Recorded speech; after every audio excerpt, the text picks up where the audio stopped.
जो भी साड़ी की जो एक्चुअली रकम होती है, जो खरीदी करते हो आप, वो रकम को ध्यान रखना है कि उस रकम के हिसाब से आपको गणित करनी है। तो ये एवरेज में बिकेगा, सारा बिकेगा, माल रहेगा नहीं, सारा बिकेगा सेल लगाकर।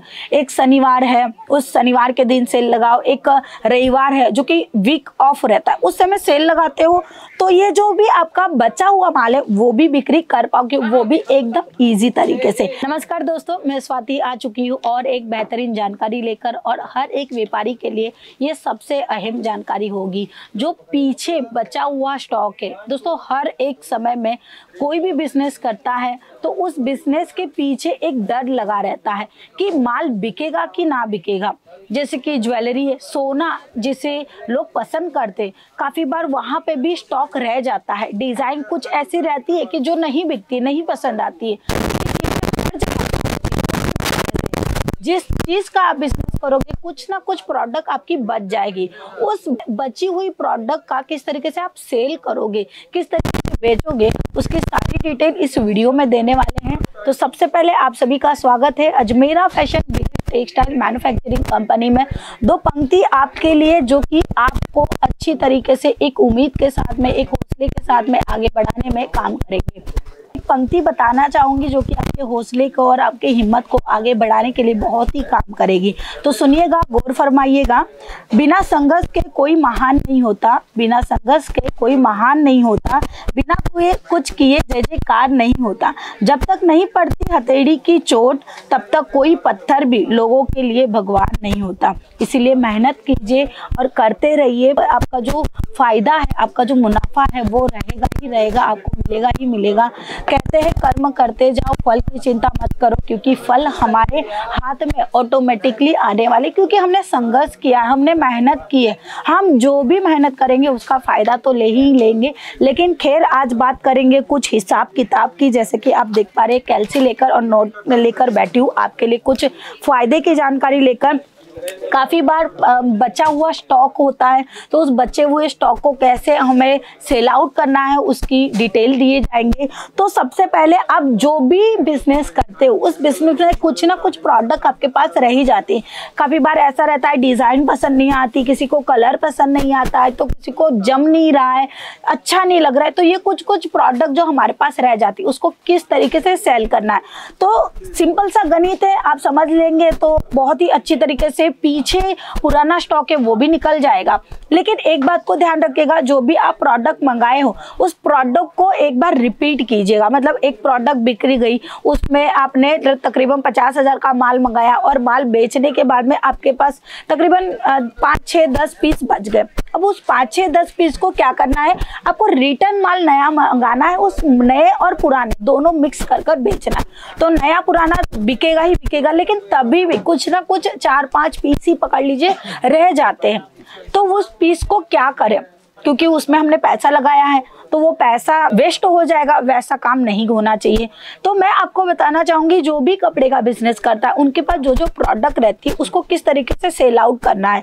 जैसे कि हमारे पास एक साड़ी रही जो 250 की थी, और एक साड़ी ऐसी बची, मतलब जो स्टॉक में बचा हुआ है, जो कि निकल ही नहीं रहा है, कोशिश करने के बावजूद नहीं निकल रहा है, उसकी गिनती बता रही हूँ। 250 की साड़ी थी, एक साड़ी हमारी 300 वाली फंसी, तो दूसरी हमारी 180 वाली फंसी। फिर इसको प्लस करते जाना है। जो भी साड़ी की जो एक्चुअली रकम होती है, जो खरीदी करते हो आप, वो रकम को ध्यान रखना है कि उस रकम के हिसाब से आपको गणित करनी है। जैसे कि 250 की साड़ी ली, 270 की साड़ी ली, हमने 500 की साड़ी ली, हमने 600 की साड़ी ली, जो भी आपकी एक्चुअली कॉस्ट है उसको प्लस करते जाना है जी। प्लस करते जाएंगे, फिर लास्ट में आपको टोटल लगानी है, कितनी टोटल हुई हम अंदाजे से पकड़ लेंगे कि हमारी 5,000 का माल जो है वो फंसा है। 5,000 की जो प्रोडक्ट है इनका टोटल करना है और 5,000 लिख देना है। और वो प्रोडक्ट कितनी, मतलब 1, 2, 3 कितने पीस ऐसे नहीं जा रहे, तो तकरीबन हम समझ लेते कि 24 पीस हमारे नहीं बिके, तो 5,000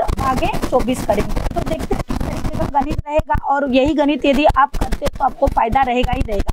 देखिए 5,000 लिख लिए हैं, ये देखिए इसको करेंगे हम 24, मतलब हमारे 24 पीस जो है वो नहीं बिक रहे हैं। तो इसका जो आंसर आएगा वो रहेगा 208, और हम 208 नहीं 3.3 है, हम 9 पकड़ लेते हैं। मतलब 209 रुपये हमारी एक साड़ी की कॉस्ट निकालनी है।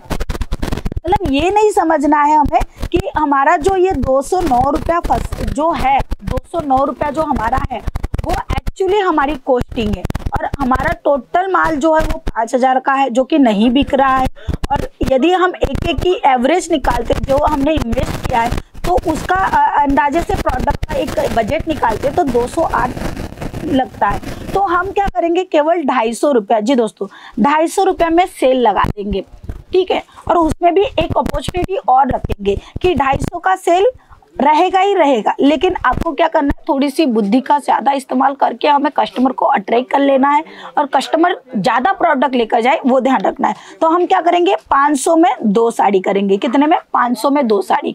आपको ये ध्यान रखना है कि जो आपकी अमाउंट हुई थी, मतलब जो माल आपके पास था उसका सबसे पहले एवरेज निकालना है कि कितने में आपने खरीदी की। भाई हमने 5000 में खरीदी की, समझ में आ गया आपको। अब 24 पीस है उसका भाग कर लेना है, तो 24 पीस का भाग कर लिया तो हमारी रकम हुई 209 रुपया। 209 रुपया हो गई। अब इसको हमें 250 में बेचना है क्योंकि थोड़ा बहुत तो हमें मुनाफा चाहिए ही चाहिए, ज्यादा नहीं। तो हम क्या करेंगे और एक स्मार्ट वर्क करेंगे, जैसे कि 500 में 2 साड़ी लेंगे। मतलब कस्टमर आपके पास एक भी आएगा तो वो 2 साड़ी तो लेकर ही जाएगा क्योंकि 2 साड़ी है। और ये है कि साड़ी आपकी 300 की भी है, 600 की भी है, 250 की भी है, तो ये एवरेज में बिकेगा, सारा बिकेगा, माल रहेगा नहीं, सारा बिकेगा सेल लगाकर। एक शनिवार है, उस शनिवार के दिन सेल लगाओ। एक रविवार है जो कि वीक ऑफ रहता है, उस समय सेल लगाते हो तो ये जो भी आपका बचा हुआ माल है वो भी बिक्री कर पाओगे, वो भी एकदम इजी तरीके से। कस्टमर एक आएंगे 2 साड़ी कंपलसरी लेकर जाएंगे। तो आपको प्रोडक्ट बेस नहीं बनानी है, कस्टमर बेस कम रहेगा और प्रोडक्ट ज्यादा बिकेगी। इस तरीके का गणित रहता है जो कि बड़े बड़े शोरूम वाले करते हैं, जो कि सेल आप देखते ही होंगे 26 जनवरी को, 15 अगस्त को, ये सब सेल रहते हैं। रक्षाबंधन स्पेशल, अभी होली स्पेशल गया, अब बहुत सारे फंक्शन आते हैं, उस फंक्शन के हिसाब से सेल रहता है। हमें एक्चुअली लगता है कि वो सेल है, एक्चुअली वो चीजें नहीं बिक्री हो रही है, तो उसको नोट डाउन किया जाता है कि भाई ये बिक ही नहीं पा रही है, एक बार आया माल, 2 बार आया माल, रिपीट कर रहे हैं, लेकिन ये प्रोडक्ट रह रही है। तो इसको इस तरीके से स्मार्टली वर्क जिसे कहते हैं उस तरीके से सेल आउट कर देते हैं। तो यदि आप भी इस कंफ्यूजन में है कि आपके पास कुछ प्रोडक्ट रहे, जैसे कि 10 है, 5 है, 50 है, आपके पास जितना भी प्रोडक्ट है उसका एवरेज निकालना कि आपने कितने में खरीदी की, और खरीदी के बाद में आपको 20-30 रुपया मिल जाए उतना ही पकड़कर आपको उसको सेलिंग करनी है। लेकिन मिक्स में करना, क्योंकि एक हैवी चलेगी तो एक नॉर्मल चलेगी, दोनों चीजें बिकेगी। आपको ये ध्यान रखना है कि आपका प्रोडक्ट बिक जाए, आपका जो फंसा हुआ माल है उसको निकाला जाए, जैसे कि आपका पैसा बन जाए और वही पैसे से आप नया माल लेकर आए। आप ये पकड़ के मत चलिएगा कि 400 की खरीदी है, 450 में जाना चाहिए, 500 में जाना चाहिए, 600 में जाना चाहिए। तो वो पकड़ के चलोगे तो वो प्रोडक्ट बचा रहेगा। भाई इसको बेचोगे तो दूसरा लाओगे, इसको बेचोगे तो तीसरा लाओगे। तो बेचने के लिए हमें आगे बढ़ना है, हम जितनी सेल कर पाएंगे, जितना मुनाफा कर पाएंगे वो रहेगा हमारे प्रोडक्ट के ऊपर। तो प्रोडक्ट पे उतना खींचातानी मत कीजिएगा। आप इसी गणित से करेंगे तो आपका जो बचा कुचा भी माल है, जितना भी है, वो निकल जाएगा।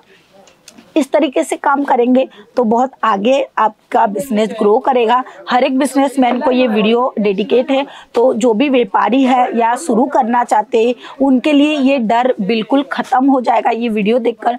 तो आप सपोर्ट कीजिएगा, व्यापारियों को ये शेयर कीजिएगा। जो छोटे व्यापारी है, बड़े व्यापारी है, शोरूम का जो कलेक्शन बेचते हैं उनके लिए हर एक चीज़ों की जानकारी हमारी यहाँ से परफेक्टली दी जाती है, जैसे कि आपको अच्छी तरीके से गाइडेंस मिले।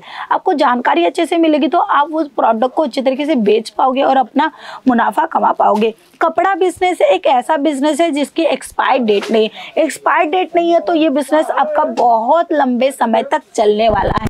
केवल कुछ प्रोडक्ट बच जाती है तो उसका सॉल्यूशन भी है। तो आप बेफिक्र होकर ये बिजनेस को अप्लाई कीजिएगा। घर से शुरू कर सकते हो, गांव-गांव जाकर बिक्री कर सकते हो।